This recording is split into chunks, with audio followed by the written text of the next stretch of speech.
Recording is on. Recording is on.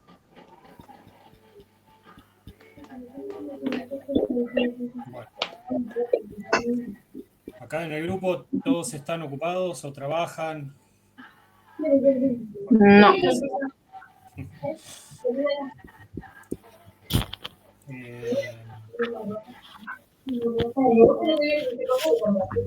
Bueno, voy a compartir, vamos a arrancar. Voy a compartir la foto del pizarrón. Así arrancamos desde lo que aparece ahí, ¿sí? Antonella y Luciano lo deben tener, pero bueno, les va a servir a ellos como repaso. Y después lo que vamos a hacer es, una vez que terminemos más o menos esa explicación, creo que nos va a dar el tiempo para poder charlar un poco sobre el trabajo particularmente, aunque Alan me lo mandaste y Antonella también. ¿No? Los dos me mandaron los trabajos. Sí, los dos trabajos últimos, ¿no? Sí. Sí, profe, yo te mandé todos los trabajos que te mandó. Bueno.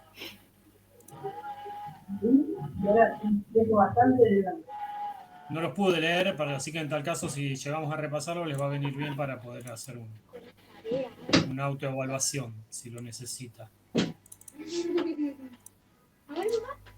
No, no fuera.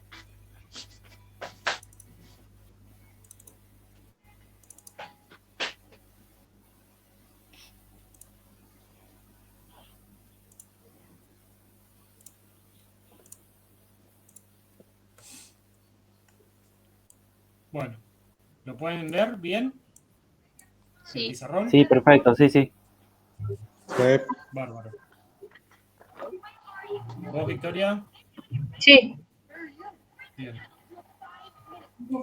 Bien, como les explicaba la otra vez, para entender un poco cómo se dan las transformaciones socioculturales vinculadas con la comunicación en este siglo, arrancamos por un recorrido histórico, para entender la época histórica, el momento que estamos atravesando en términos de la historia de la misma humanidad, ¿no?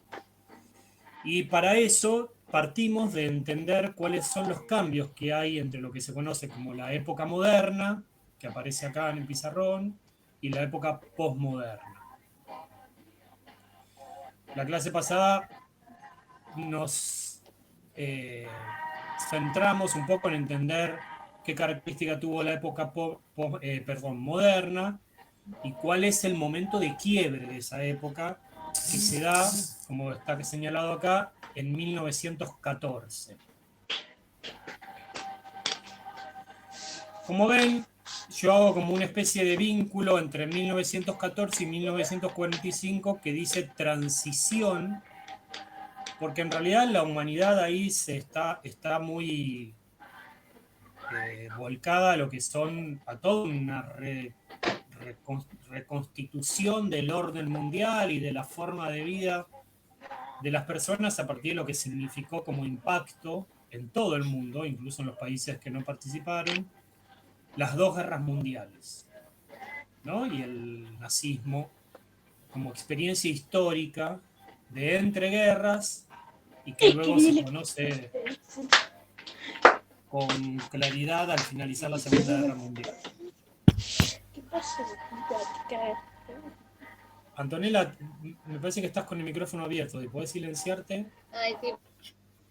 Y en tal caso, en el momento en el que necesites hablar, lo abrís. Bueno, como ven, la primera parte, o sea, toda la parte de la época moderna en la cual nace, se desarrolla y comienza a consolidarse el capitalismo como sistema social que organiza nuestra sociedad, es una época que se caracteriza por una idea muy importante, que es la idea de progreso. ¿Sí? ¿Qué significa esto? Bueno, lo que significa la idea de progreso es que la humanidad en general estaba convencida que a través de la razón, de la lógica, del conocimiento científico, íbamos todos y todas en un progreso permanente. Esto es, todos los avances científicos que la humanidad iba teniendo eran para bien, para mejorar nuestras condiciones de vida, para mejorar la forma en la cual nos pensamos y vivimos, ¿sí? Para mejorar nuestra salud, para mejorar nuestra educación, para hacer nuestra cultura más civilizada.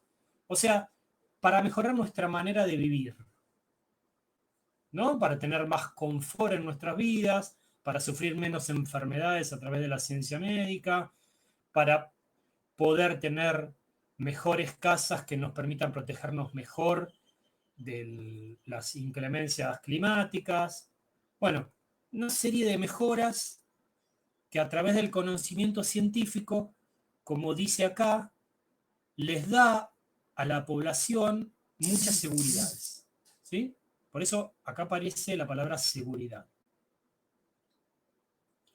En esta época, ese desarrollo, ese progreso, ese conocimiento, está muy impulsado por la idea de la conformación de un Estado fuerte, donde lo público es lo que se hace cargo de esas mejoras y de ese progreso, ¿no? El conocimiento científico a través de la inversión del mismo Estado, la mejora en la infraestructura de las viviendas con todos los servicios necesarios a través del propio Estado como el actor principal, y lo público como aquello que nos da mayor seguridad a toda la población.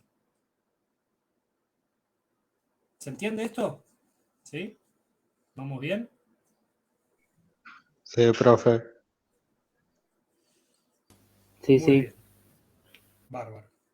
Lo que nosotros tenemos que pensar es que todo esto está muy, en esa época, entre 1789 y 1914, está muy desarrollado y se va consolidando en Europa. Pero después comienza todo ese proceso a expandirse al resto de los países por la influencia a nivel cultural, a nivel político y a nivel económico que tienen los países más importantes. Así como lo tienen hoy, ya lo tenían entonces. ¿Sí? Los países con mayor desarrollo industrial. Y estamos hablando tanto de Europa como de Estados Unidos. Cuando entramos a este periodo de transición donde Europa y Estados Unidos están muy concentrados en las guerras mundiales, este proceso del que estaba describiendo acá, en el resto de los países tiene un proceso de continuidad porque estaba mucho más atrasado que en Europa, ¿no? Y bueno, por ejemplo, acá en la Argentina, quien encarna con mayor fuerza este paradigma de progreso, de seguridad, del Estado como protagonista, de lo público como central, va a ser el movimiento peronista en 1945 con el general Perón en la presidencia. ¿Sí? Ven que en Argentina eso es en el 45, acá en Europa y en Estados Unidos la guerra termina y comienza todo un periodo en el cual en Europa estas ideas de progreso, de seguridad y de una capacidad del Estado y de lo público se comienzan a cuestionar, pero en términos históricos sigue presente hasta una fecha que es clave, que es la crisis económica de 1971. ¿Sí? Esto que yo le pongo acá, que la época posmoderna se desarrolla entre 1945 y la actualidad, esto es en términos históricos, porque en realidad el proceso que va de 1945 a 1971 es un proceso donde la idea de progreso, de seguridad, de Estado, estaba presente, pero ya empezaba a haber algunas críticas, ¿no? Algunas críticas donde se decía, bueno, pero escúchennos, el progreso del que ustedes hablan, del que nos va a llevar a la felicidad, a la mejora de la humanidad, ese progreso científico es también el que elaboró la bomba atómica. que destruyó a 2 ciudades y por lo tanto no es tan claro que el progreso científico mejore nuestra vida, porque también ese progreso científico la está destruyendo. Todo ese progreso científico fue aplicado a la muerte de millones de personas en la Primera y la Segunda Guerra Mundial. Incluso el nazismo aplica el progreso científico para mejorar lo que significó la ingeniería de la construcción de los campos de concentración que permitió el genocidio a la comunidad judía, 6 millones de personas. Había científicos trabajando para el nazismo y poder pensar de qué manera se podía llegar a terminar con la vida de una población tan grande, ¿no? Entonces, a partir de 1945, si bien se continúa con ese proceso en el cual el progreso, la seguridad, el Estado, lo público siguen teniendo centralidad, empiezan a haber cuestionamientos dentro del mismo capitalismo, planteando que, bueno, que eso no es tan así como se dice. Aparte, lo otro que tenemos que tener en cuenta es que ya en ese momento, a partir de 1945, comienza todo el proceso que se conoce como Guerra Fría, ¿no? Que bueno, acá en el pizarrón no lo puse, porque intenté hacer un resumen desde otro lado, aunque me parece que lo nombré en el momento de la clase, en el que también ese progreso, según desde el punto de vista de los países capitalistas centrales, de todo el lado de Occidente, se planteaba que había llevado a un sistema que decían ellos, decían los países que habían ganado del lado de Occidente en la Segunda Guerra Mundial, Francia, Inglaterra, Estados Unidos, que eran los más fuertes, aunque con el tiempo también comienza a incorporarse Alemania a ese grupo, comienzan a plantear, bueno, que también ese progreso se ve en la Unión Soviética, donde decían ellos que la población no vivía bien y que lo público y que el Estado se estaba convirtiendo en un régimen de una tiranía muy fuerte, ¿no? Se decía que lo público llevaba también a regímenes autoritarios,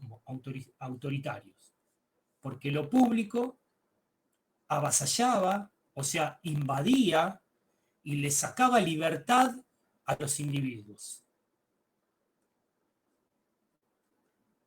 Díganme si necesitan que pare en algún momento, porque yo me engancho, lo estoy viendo nada más que a Antonella y Alan, y entonces en la clase uno se puede dar cuenta y tener un diálogo más de ida y vuelta. Pero acá necesito que, si ustedes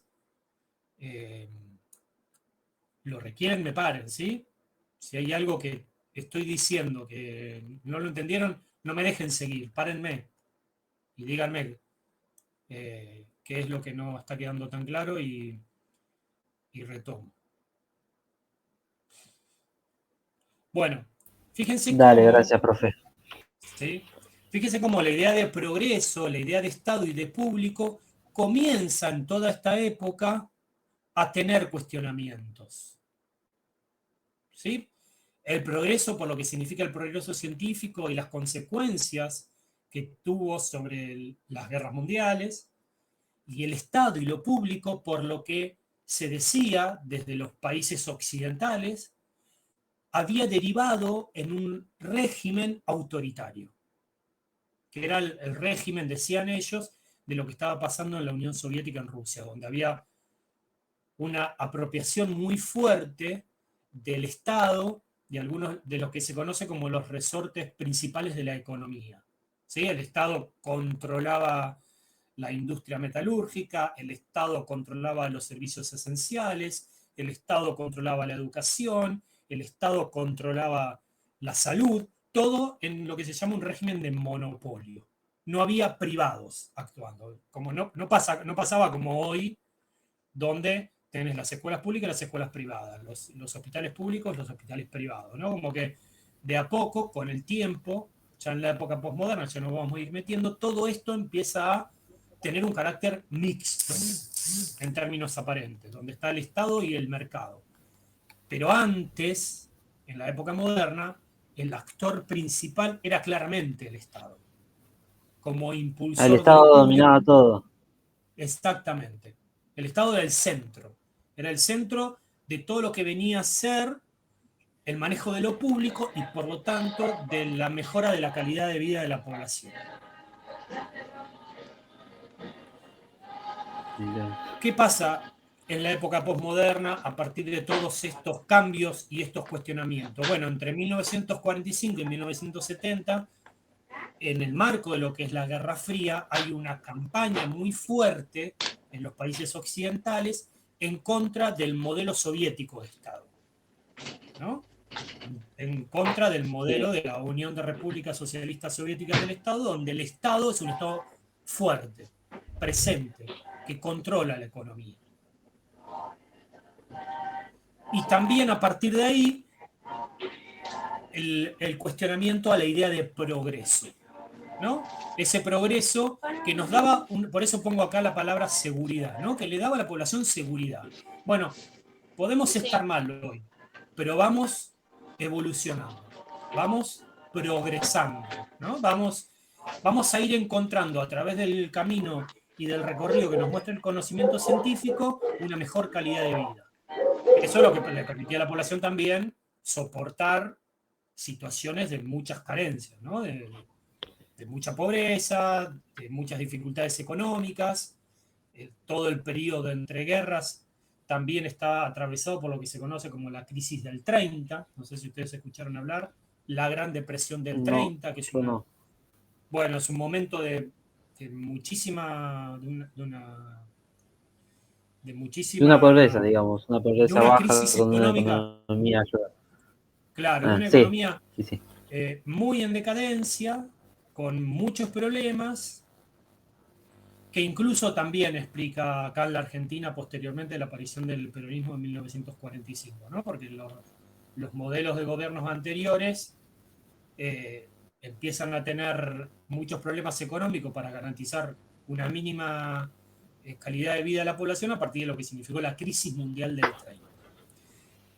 Entre la crisis del 30 y 1971 se da todo este periodo, que le digo yo, donde, si bien termina la Segunda Guerra Mundial, hay un periodo donde se intenta consolidar el capitalismo con las anteriores ideas, progreso, Estado, público, pero con un fuerte cuestionamiento, sobre todo a partir de economistas que se comienzan a formar en universidades norteamericanas e inglesas,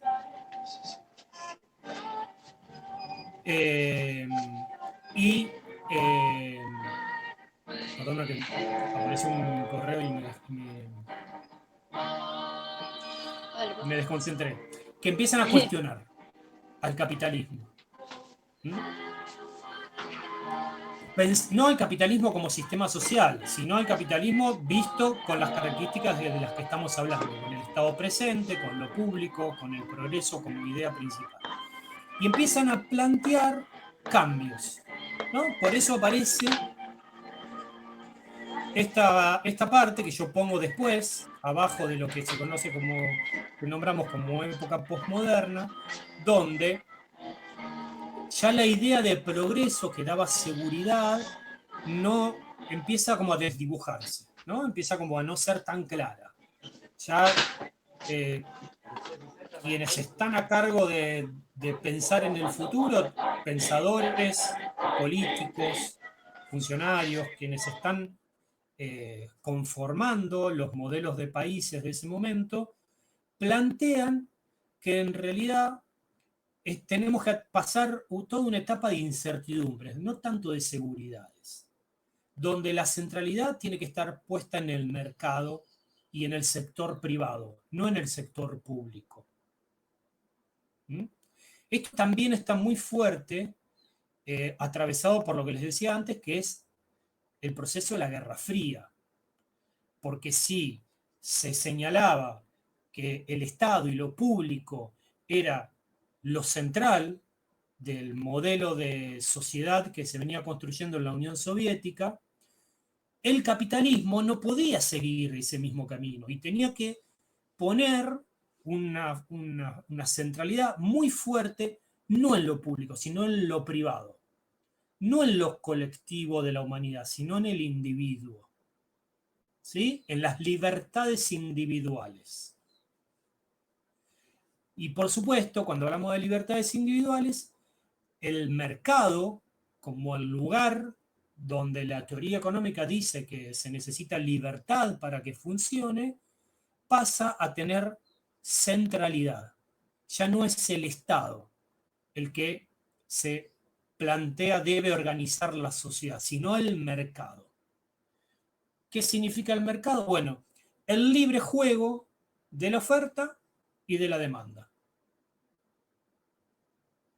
¿Sí? Es esto. Quien debe regular y organizar la sociedad es el libre juego de la oferta y la demanda, sin que haya un Estado que interfiera.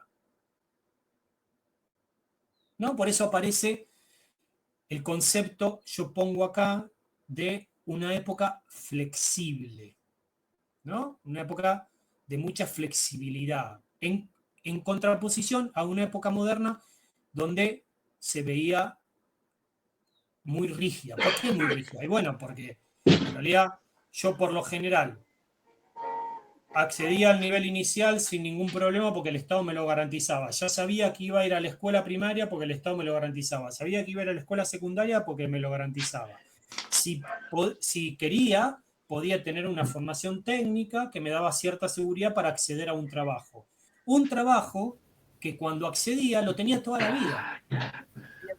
Sí. Y después me jubilaba en ese trabajo, tenía mis vacaciones pagas durante todo ese periodo, era muy difícil que me echaran, entonces yo tenía una seguridad, una vida muy organizada en ese periodo, donde la rigidez era algo que tenía un signo positivo, ¿no? Nosotros hablábamos en las clases que cuando hoy escuchamos la palabra flexible, la escuchamos con una palabra que tiene como un significado positivo, ¿no? Como que está cargado de significaciones positivas.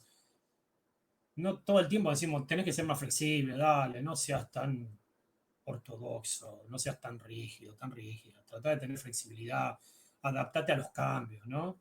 Tenés que estar todo el tiempo adaptándote a los cambios porque el mundo es así. Bueno, el mundo es así cuando gobierna la ley de la oferta y la demanda.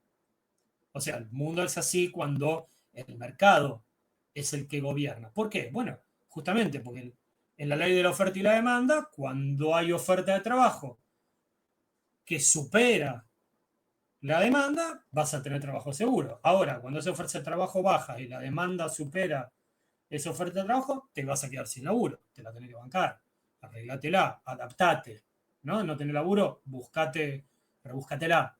Tratá de esperar el momento en el cual eso se vuelva a modificar, la oferta de trabajo suba y la demanda baje, entonces vos puedas obtener un trabajo. Entonces, esa seguridad que antes tenías, que te daba mucho el Estado manejando la economía, hoy con el mercado la perdés. Y esto que puede ser para la vida de una persona algo angustiante, algo que trae dificultades, que una persona sin trabajo puede tener más disposición a enfermarse, a tener problemas con la familia, todo eso. El mercado busca que lo veamos como algo positivo, ¿no? Que tenga flexibilidad. Bueno, te quedaste sin trabajo, búscate otro, rebúscatela, ¿no?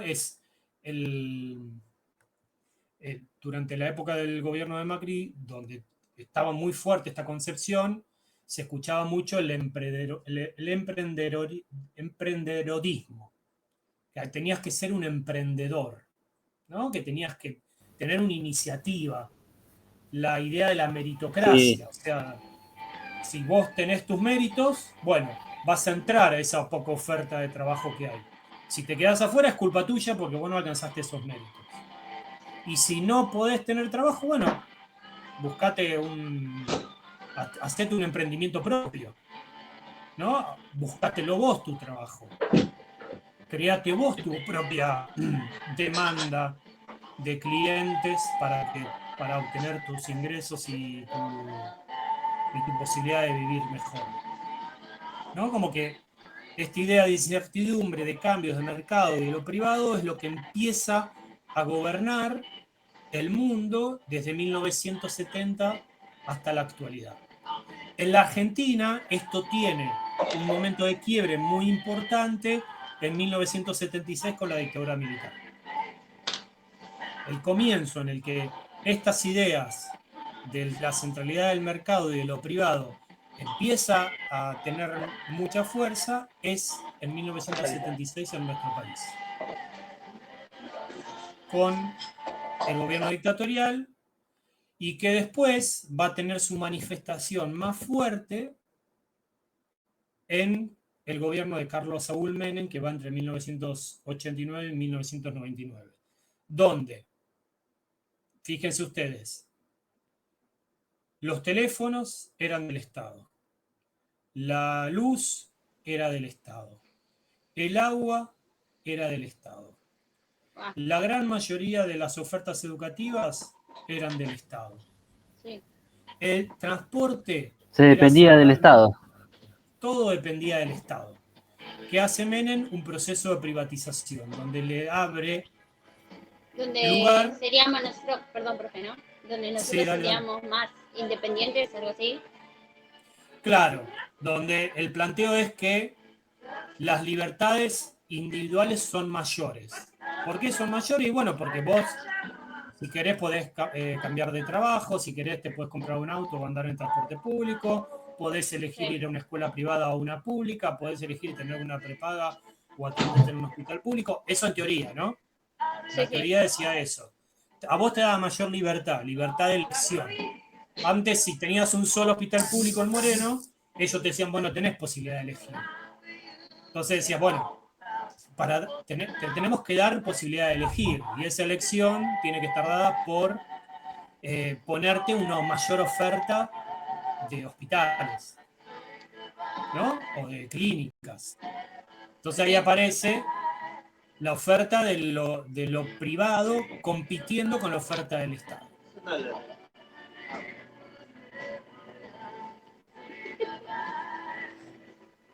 ¿Sí? Sí. Sí, profe. Sí, profe, se entendió. Sí. Oye, profe, se está quedando sin internet.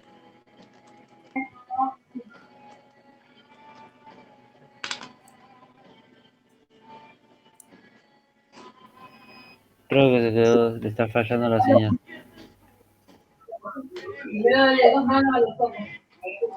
Me aparece el cosito así del internet rojo. ¿No ando mal?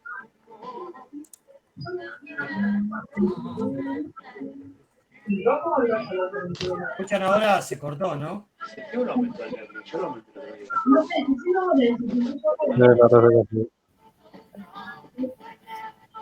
Sí, ahora se lo escuchó un poco, pero no tiene imagen, profe. Como que se le fue. Ahora volví, ¿puede ser? Ahí volvió, profe. Ahí está. Sí, yo ahora los escucho. Ahí está. Se le ve como No sé hasta pixeleado. dónde me... Sí, puede ser un problema de mi máquina. No sé hasta dónde llegué. Estábamos hablando de la... De la independencia que daban para elegir a vos de los hospitales privados y los públicos que te daban lugar. Sí. Claro, ese fue como el discurso que estuvo muy presente durante la época de Carlos Menem, entre 1989 y 1999, ¿no? Una época caracterizada por ese discurso, por el discurso de vamos a dar mayores libertades individuales, vamos a darte la posibilidad de elegir, ¿no? ¿Por qué vos tenés que estar obligado u obligada a ir a una escuela porque es la única que te ofrece el Estado o porque solo el Estado te puede ofrecer educación? También te tiene que ofrecer educación privada.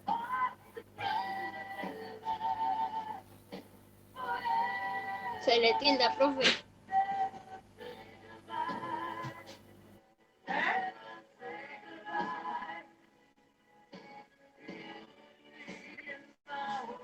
Alan, a vos también se le Sí, a mí también se me tildó, como que se quedó así. Como que no tiene internet. A mí me anda bien, no sé yo. Sí, lo único que me distrae es la música. Ahí la puedo. Que tiene la Ah, música. Ahí está.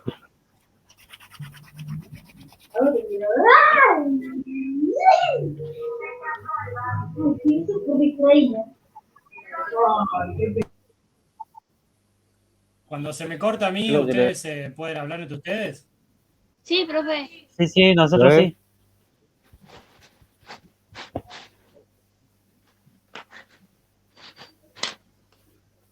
Bueno, me voy a quedar con la cámara apagada por las dudas, Dale. Bueno, Claro. porque a veces eso ayuda a la conexión, a la mía por lo menos. Bueno, no, les decía que uno de los discursos muy presentes, que también fue un discurso que la dictadura tuvo para abrir importaciones de cosas que se fabricaban en nuestro país, nada más.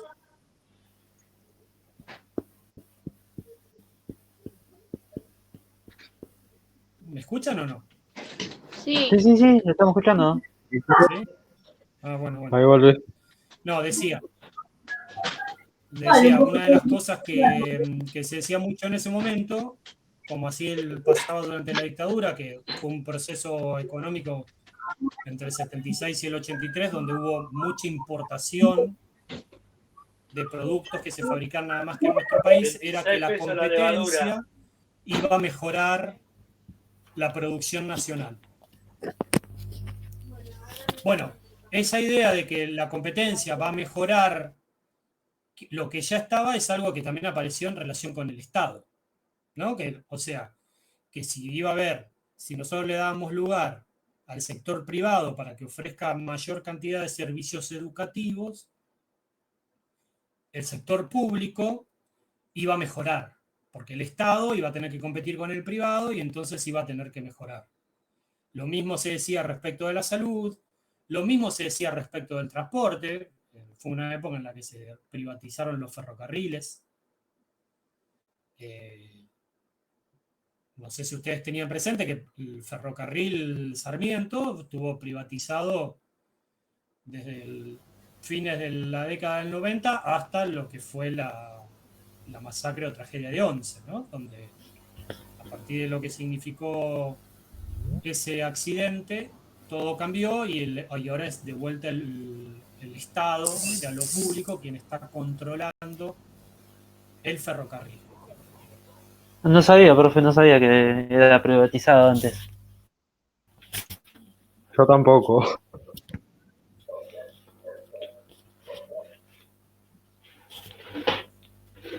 Hola. Sí, sí, profe, no sé, no sabía que estaba privatizado antes el transporte público, el tren. ¿No sabían lo del ferrocarril? No, no. No, yo tampoco. Bien, te escucho mal, Alan. Yo la escucho de lejos, profe. Que no sabía lo del ferrocarril, eso. Ah. Bueno, también pasó con las rutas, ¿no? Todo lo que es el peaje, también es Sí, eso es parte de del esa sector época. privado. Claro, justamente. Las rutas y los caminos, que era el Estado quien tenía que hacerse cargo como para garantizar la circulación de la población de manera segura a lo largo y a lo ancho del país, se le empezó a abrir lugar al privado. Los peajes se Sí. ponen también en la época de Menem, ¿no? Telefónica como servicio de teléfono monopolio en una zona aparece en esa época, porque antes estaba Entel, que era la empresa del Estado. Antes, por ejemplo, la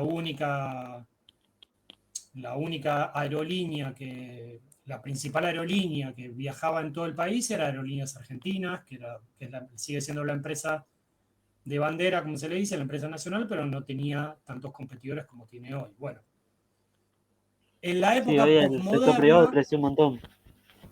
Ay, claro, disculpe. exactamente. No, está bien, todo es parte de esta época que estoy tratando de describir, ¿no? Que le da un marco general a lo que luego van a ser las transformaciones en las comunicaciones que aparecen a principios del siglo XXI, con la consolidación de Internet y esta simultaneidad de las comunicaciones a nivel planetario. Esto comienza a montarse sobre, o sea, los cambios a nivel de las comunicaciones se montan sobre todo este proceso que les estoy describiendo. ¿Qué significa esto? Bueno, que en realidad todos estos cambios se dan a nivel global. Y todos estos cambios a nivel global también están acompañados por un proceso de lo que se conoce como globalización del mundo. ¿Qué significa globalización? Bueno, significa que ya todo lo que nosotros hacemos comienza a parecerse más a lo que hacen otros países, ¿no? Desde cómo nos vestimos, desde qué música escuchamos, de las películas que vemos, los libros que leemos, las palabras que utilizamos, la manera en la que pensamos nuestra vida, la forma en la que organizamos la manera de educarnos, de organizar, por ejemplo, cómo se pagan las jubilaciones. Bueno, todos son características que tienen que ver con procesos globales que se producen a nivel mundial, que tienen cada vez mayor efectividad a partir de que las comunicaciones también lo permiten, ¿no? Porque esto es, si yo quiero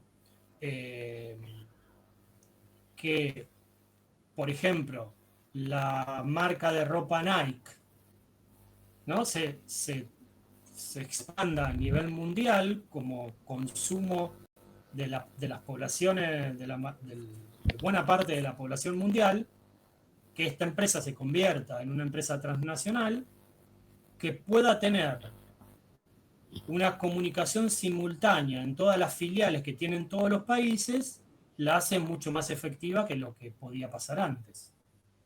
Tiene mucho más posibilidades de globalizarse una empresa como esa, ¿no? Si yo quiero globalizar y expandir a nivel mundial la industria cinematográfica de los Estados Unidos, a través, por ejemplo, de lo que es Disney, a partir de los cambios en las comunicaciones, puedo tener estrenos de las películas a nivel global, de manera simultánea. Sí. En todo el mundo, porque ya no tengo que mandar una, como si se mandaban antes, una lata con la cinta en un avión de país en país, ¿no? Con el tiempo que eso tardaba. Ahora ya vía internet paso la película de servidor a servidor y listo. Ya simultáneamente está en todos los países casi al mismo tiempo, ¿no? Sí, profe. Uy, se le cortó Bueno. de vuelta. No, ¿me escuchan? Sí, sí. Sí. Ahora sí. Sí. Bien, acá es donde más o menos trato de explicarle con algunos ejemplos, aunque en algunas actividades a lo largo del año lo vamos a ir viendo también, como la comunicación se comienza a enmarcar en todos estos cambios que yo les relataba antes, ¿no? Ahora incluso las propias empresas que antes fabricaban sus productos en su país de origen, Sí, sí, ahí arriba hay. lo exportaban, ¿no? A nuestros países en los barcos, que podían tardar hasta semanas en llegar.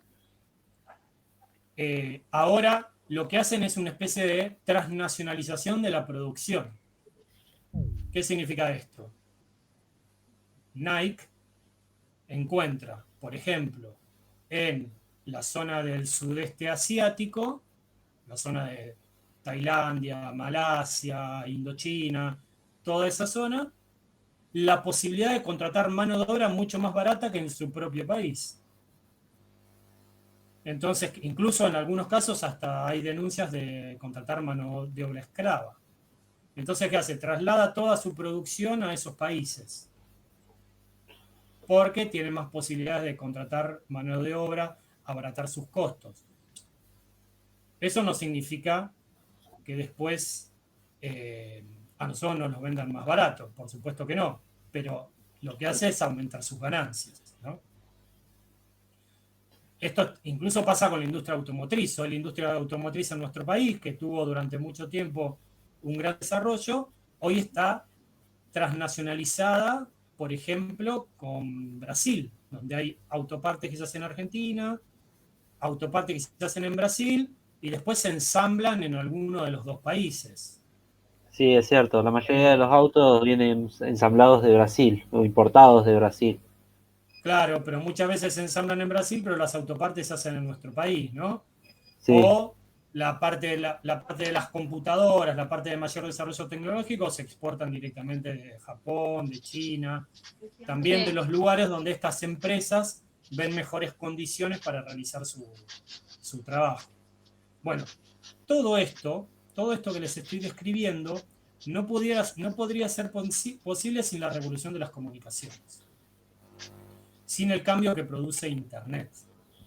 Porque la posibilidad de poder establecer procesos de producción tan fragmentados a distancias tan grandes está directamente relacionado con las comunicaciones que se pueden establecer entre cada una de esas partes que producen lo que después va a conformar un todo, ¿no? Que en este caso que describimos es un auto, pero pasa con muchas otras cosas.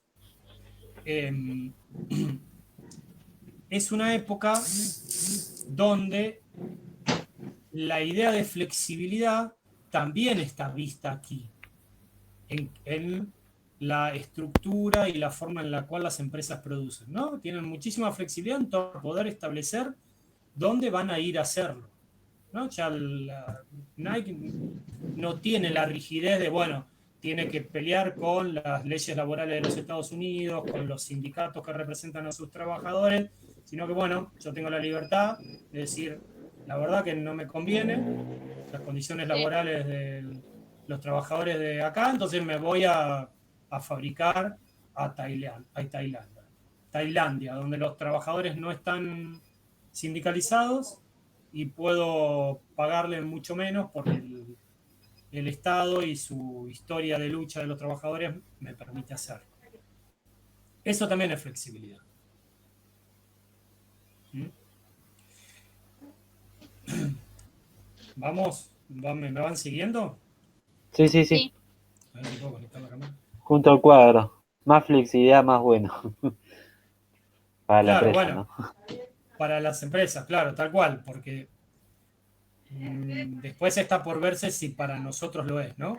Si desde el punto Sí, de vista si este concepto de flexibilidad que se nos instala tan como positivo, que en determinados contextos y situaciones uno no puede negar que puede serlo, obviamente, pero cuando lo traslado, bueno, puede ser cuestionable pensarlo de esa manera. sí. Un poco lo que yo quería que nosotros veamos con la actividad número 2 es donde esta idea de flexibilidad aparece más fuerte. Más fuerte y con mayores consecuencias sobre los cambios en las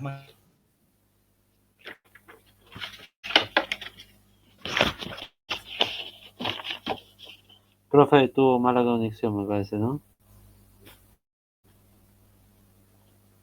anfibia que yo les pasé.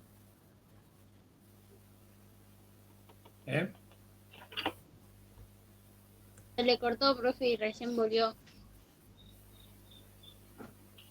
Ahora voy a sacar la cámara, me parece que sale mejor así. Profe, ¿puede esperarme un rato?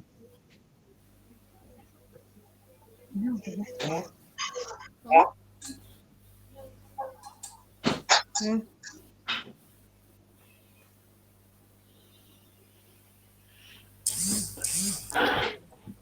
Bueno, ahora sí me escuchan. Sí. Perfecto, sí, sí. Les decía que, que en la actividad número 2 lo que intentaba que pudiésemos analizar es justamente cómo este concepto de flexibilidad pega muy fuerte en la manera de trabajar de las personas, ¿no? E incluso es aún el impacto más importante cuando se mezcla con las nuevas tecnologías de la comunicación y la información, como son en este caso las aplicaciones de teléfonos celulares.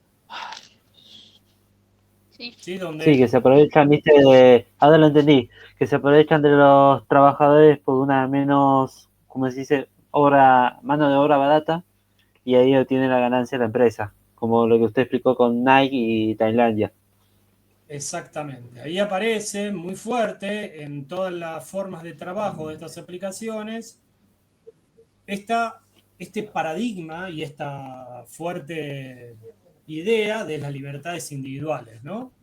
Porque ya no solo se plantea en el discurso para la empresa, porque la empresa puede contratar cualquier trabajador de cualquier lugar del mundo sin ni siquiera estar en ese lugar, porque lo hace a través de una aplicación.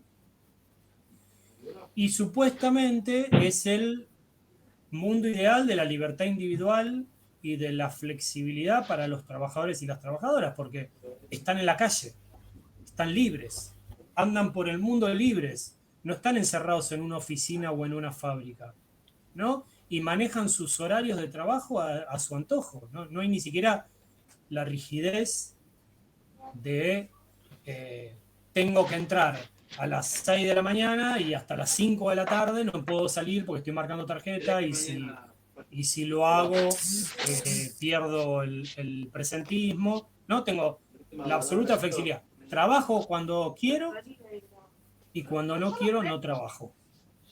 ¿No? Es el modelo de lo que significa la era posmoderna en torno a este concepto tan positivo de lo flexible. Soy flexible en todo. Prendo la aplicación, trabajo. Apago la aplicación, dejo de trabajar. Y mi supuesto empleador no me dice nada. No tengo ninguna rigidez en el trabajo, en No, porque, términos profe, horarios. Sí, Antonella. de la misma aplicación del que vimos el video del trabajo anterior, decían que cuando entraban a la aplicación ellos elegían de qué lejos está, ponerle de dónde tiene que entregar, sería. Claro. Claro, fíjense, tenés libertad y flexibilidad para el trabajador, para el cliente y para la empresa. ¿No? Es como el paraíso de esta idea de lo flexible. Porque el cliente tiene la flexibilidad también de agarrar, prender el celular y pedir cualquier cosa en cualquier momento y que te lo tienen que traer en menos de media hora. Sí. Si no, se cancela el viaje y vos no perdés absolutamente nada. Tenés toda la libertad de hacerlo. La Sí, al empresa... igual, Sí, decime, que la Antonella, empresa sí. no se hacía cargo. Claro, la empresa tiene para aparte la empresa tiene la libertad de contratar y despedir trabajadores sin ningún tipo de condicionamiento. Sí, con un Sí. clic, como decía el video. Un clic y no trabajas más. ¿No? Que los El bloqueaban, paradigma o sea, el paraíso de lo flexible. No tenés ni que pagar indemnización. Imagínense que ahora, en la época de pandemia, el gobierno estableció la doble indemnización para algunas empresas. Eso, visto desde el punto de vista de la era posmoderna, va de retro Satanás. O sea, una rigidez para despedir trabajadores y trabajadoras. ¿No? Eso es lo que perdura de la época moderna, es lo que tenemos que romper, lo que tiene que desaparecer, porque eso es una rigidez. Tenemos que ir a lo flexible, que es lo mejor. ¿Y qué es lo flexible? Un clic y no trabajas más. Sí. ¿No? Un clic y voy a trabajar. Un clic y dejo de trabajar. ¿No? Sí. Tengo 2 horitas para ir a ver a mi novia, a mi novio, listo, apago el celular, voy a verlo, termino, salgo de ahí, prendo el celular y veo si tengo algún cliente cerca que me pide algo que le lleve. No, es lo que deben haber soñado quienes comenzaron a pensar modelos de flexibilidad a fines de la década del 40, como les explicaba, donde las comunicaciones lo están haciendo posible. ¿Sí? Por eso, ahí aparecen muy fuertes. Yo me acuerdo que en otros años, ahora los trabajos que me mandaron Ana y Antonella no los vi, pero en otros años que daba estos trabajos, notaba que costaba ver cuál era la jornada laboral de las personas que trabajan para estas aplicaciones, ¿no? Como que cuesta ver que la jornada laboral está dada por lo que uno decide, ¿no? La jornada laboral te la pones vos. Sí, manejás tus horarios, como decían ellos. Claro, la gran diferencia es que vos antes tenías un horario rígido que iba de las 6 de la mañana a las 5 de la tarde, ponele, en un trabajo bajo una relación de dependencia, y vos sabías que a fin de mes, tal día del mes, ibas a tener determinada cantidad de salario. Entonces, eso te daba o te da la seguridad que tenías en la época moderna, ¿no? De saber que a fin de mes vas a tener determinada cantidad de dinero y en función de eso podés planificar si pagar un crédito, si comprarte algo, podés hacer proyecciones. Si podés irte de vacaciones, si podés ampliar parte de tu casa, si podés cambiar el auto, si podés ayudar a tu hijo o a tu hija a que estudie, ¿no? Como que podés planificar teniendo un sueldo a fin de mes. Así no puedes hacer nada, porque en realidad lo que te pasa es que en esos términos no puedes hacer, es que vos, está bien, un día podés trabajar 4 horas, pero el otro día no sabés, al día siguiente tampoco, si llueve tenés muchísimas dificultades, si estás 2 horas con el teléfono prendido y tal vez no te llama nadie, y ¿qué haces? ¿No? Sí, sí. O sea, hay muchas inseguridades al respecto, ¿no? Ahí también vos tenés que ser flexible. Vos tenés que ser flexible para, bueno, cuánta plata vas a tener al fin de mes. Y en función de eso, acomodarte, arreglártelas. Fíjense cómo esta modalidad, después que en realidad yo la estoy describiendo pensando en aplicaciones como Rappi, como Globo, cómo después también se transfieren a Uber y a lo que se llama Airbnb. ¿Sí? ¿Pudieron verlo eso? Sí. Sí, la que alquila habitaciones temporalmente, ¿no? Claro, ponele. Esa. Y ahí también, ¿cómo se organiza la jornada laboral de alguien que alquila alguna habitación de su casa? Lo publica y cuando lo alquila ya tiene la garantía o seguridad del alquiler, del inquilino. Claro. Pero es el laxo que Fíjense, está en la computadora. claro, pero fíjense que acá hay algo a tener en cuenta, que es para poder pensarlo, es ponerse en el lugar de quien lo hace, ¿no? Porque, fíjate, o fíjense, vos antes, como alguien que necesitaba un alojamiento, solo tenías posibilidad de alquilar una casa, o de alquilar un hotel, de alquilar un departamento, una cabaña, ¿no? Un lugar de vacaciones. Ahora puedes alquilar la habitación de una casa. Tenés toda la flexibilidad, ¿no? De alquilar la habitación de una casa. Pero si alquilás la habitación de una casa, compartís Solo la la cocina habitación cuando de te la la casa. Claro, compartís la cocina, compartís el living comedor, compartís... No. Sí, en algunos casos No, sí. profe. Sí, en el video sí. En el video sí. En el video sí, pero en realidad no. ¿Por qué no? ¿Por qué? Porque si vos estás alquilando la habitación sola nomás. No estás No, alquilando pero ahí toda decía la que casa. alquilaba todo. O sea, como que daban de comer y todo eso. Pero era ese- como un sitio compartido.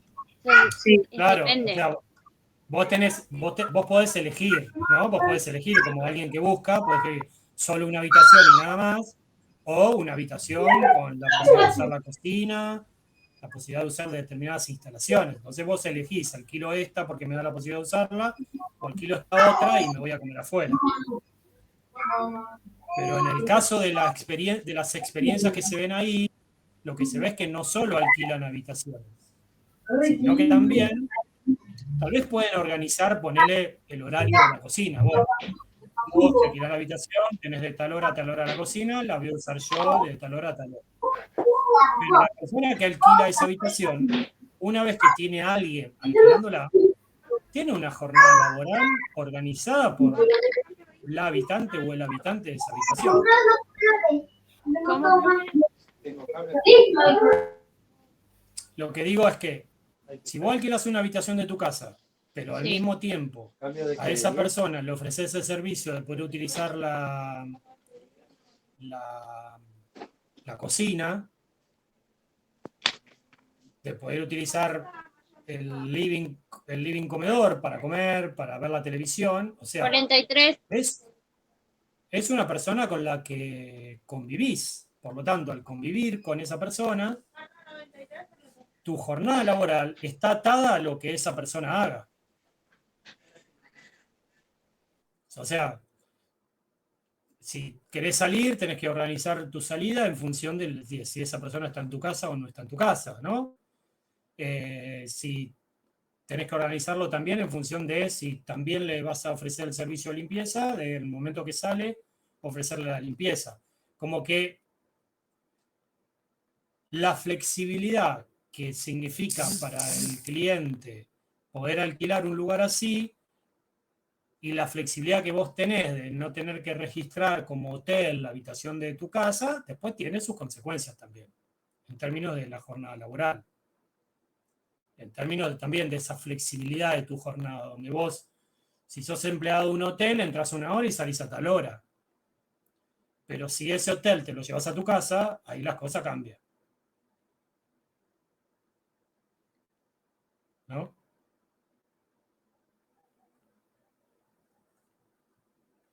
Bien, y en el caso de Uber,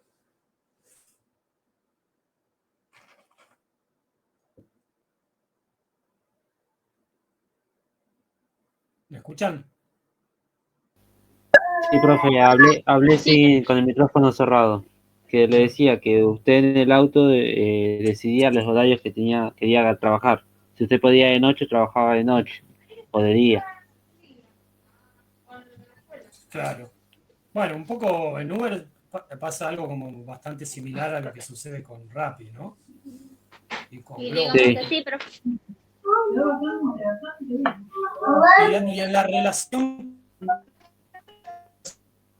el empleador, ¿cuál es la relación que hay? ¿En Uber o en Rappi, profe? En las Va. tres. ay, no se escucha. No se escucha. Se escuchó medio Hola, recortado. ¿sí? Hola. ¿Me escuchan? Hola.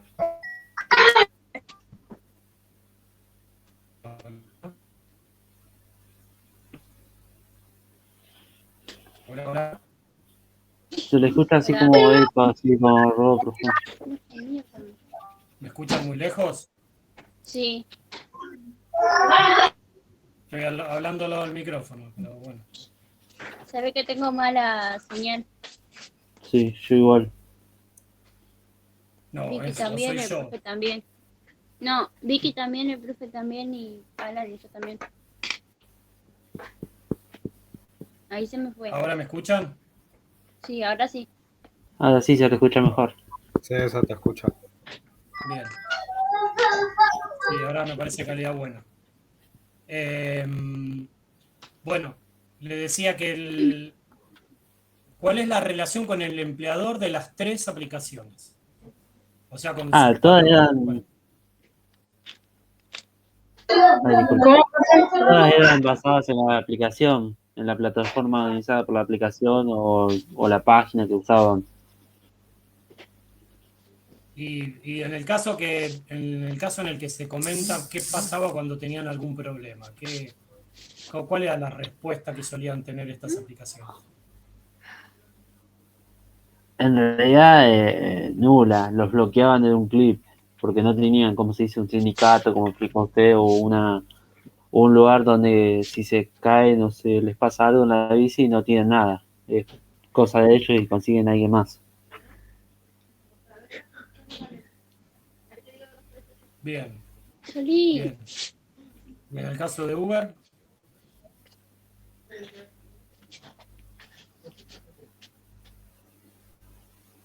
En el caso de Uber, profe, ellos lo llaman, o sea, una persona, ponele yo, llamo a Uber que viene para tal y tal lugar y viene. Y me dice qué persona viene, con qué auto, patente, bueno, sí, todo pero eso. vos lo estás pensando desde el punto de vista del cliente. Yo quiero que lo pensemos desde el punto de vista del trabajador o trabajadora, de la relación con su patrón Uber, ¿no? ¿Sí? En el caso que tuviese algún problema, porque estamos hablando de la flexibilidad laboral, o sea, lo estamos pensando desde el punto de vista de Sí, los o sea, trabajadores. de lo que estábamos viendo de las aplicaciones que la misma gente que trabaja con esa decían que ay, ¿cómo decir? Profe, Sí, Victoria. lo que hacía era ver si le convenía el viaje, ver Bien. si tenía, o sea, iba a un lugar y si tenía más viajes, lo tomaba. Si no, si veía que no le convenía, buscaba por otro lado. Está bien, eso es el trabajador, pero ¿qué pasaba? O sea, ¿cuál era el vínculo que ellos tienen con Uber, con la empresa, digamos, para la que trabajan en definitiva?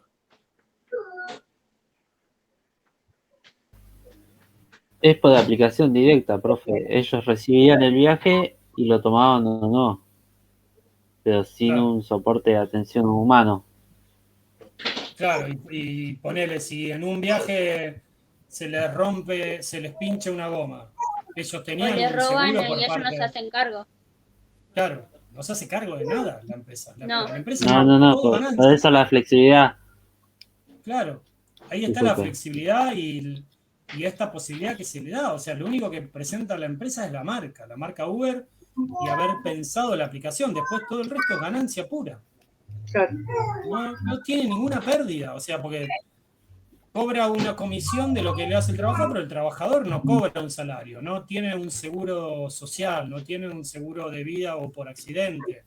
O sea, la empresa ni siquiera paga impuestos, como otras empresas, ¿no? Y lo mismo Sí. pasa con el Sí. caso de Airbnb, o sea, la empresa que hace de intermediaria entre el cliente y la persona que alquila, no pone pero un peso absolutamente en nada. Tal vez en sostener el servidor que sostiene la aplicación y nada más, pero en alguna cosa para mejorar la calidad de la atención, si el cliente le roba algo a la persona que alquila, la empresa no se hace cargo absolutamente de nada.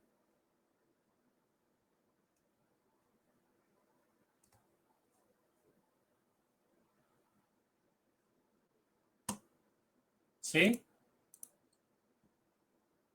Sí, sí, sí. Es totalmente flexible, digamos. Claro, es la flexibilidad absoluta. Por eso, en esta idea que les repetía de cómo se va enmarcando las transformaciones en las comunicaciones en esta era posmoderna de manera tan aceitada, ¿no? Como le viene como anillo al dedo, todos estos cambios está directamente vinculado con esto.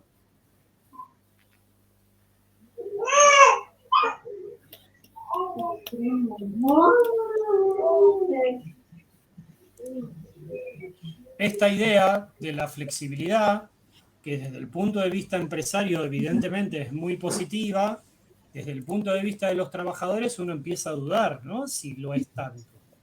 Esto de que tenés la ventaja de no tener una jornada rígida, ¿no? De que manejás tus tiempos como vos quieras. Esto que está presentado como algo muy positivo, después tiene montón de elementos negativos que es difícil poder establecer, o al menos a mí me cuesta poder establecer dónde está mejor el balance, ¿no? Si el balance negativo es mucho más fuerte que el positivo, ¿no? Si en realidad esta inseguridad que te produce no tener un salario a fin de mes, no saber también si lo que estás trabajando en algún momento lo vas a tener que poner para pagar o el auto, o la moto, la bicicleta que se te rompe, o en el caso de Airbnb, una mejora en la habitación para que la propia aplicación te acepte, porque esa también es otra condición que la aplicación pone.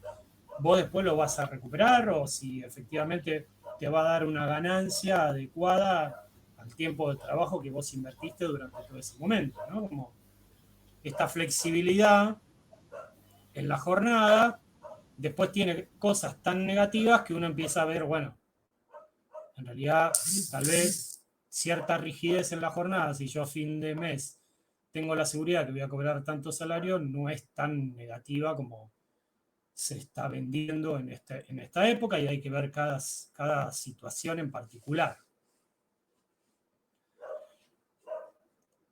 Se da muy fuerte esta idea en términos de lo flexible a partir del trabajo. Yo por eso quería arrancar para trabajar este concepto tan propio de la era posmoderna, de flexibilidad, viéndolo en el tema del trabajo, ¿sí? Y también sobre este tema nos vamos a abocar en la actividad número 3, que es con la que vamos a trabajar la semana que viene, ¿sí? Después vemos si por burbujas, como veníamos haciéndolo, o de manera presencial. Sí, la semana que viene, ¿no? Es 30, ¿no? Y ahí se ve. Me he olvidado. Entre el jueves y el viernes se define qué se hace la semana que viene, ¿no? Si volvemos a una presencialidad acotada como la que teníamos o seguimos en esta virtualidad, no lo sabemos. También pasa en nuestro caso que al ser vespertino puede llegar a pasar que se vuelva a la presencialidad, pero se mantenga la restricción de las 8 de la noche y en nuestro caso nos va a implicar mantener esta virtualidad. ¿Sí? Sí. Yo lo que voy a hacer es, este video está grabado, esperemos que haya grabado bien, lo voy a subir a YouTube y de ahí lo voy a compartir para que lo puedan ver ustedes si necesitan repasar algo, pero más particularmente para sus compañeros y compañeras que no se pudieron conectar o, como me decía Alexander ahí, que tuvo mala conexión durante la clase, para que puedan revisarlo en el caso que lo crean necesario. ¿Sí? Dale. Sí, profe. ¿Dudas? Buenísimo. ¿Preguntas? ¿Cómo? No, re claro. No. La flexibilidad, sus pros y sus contras. Sus más contras que pros algunos. Sí, y este cambio entre la era moderna, como una era que consideraba con mucha rigidez por esta época posmoderna, y no la posmodernidad con esta bandera de la flexibilidad tan fuerte. A ver si puedo verlos. No, se me cae la conexión cuando prendo la cámara.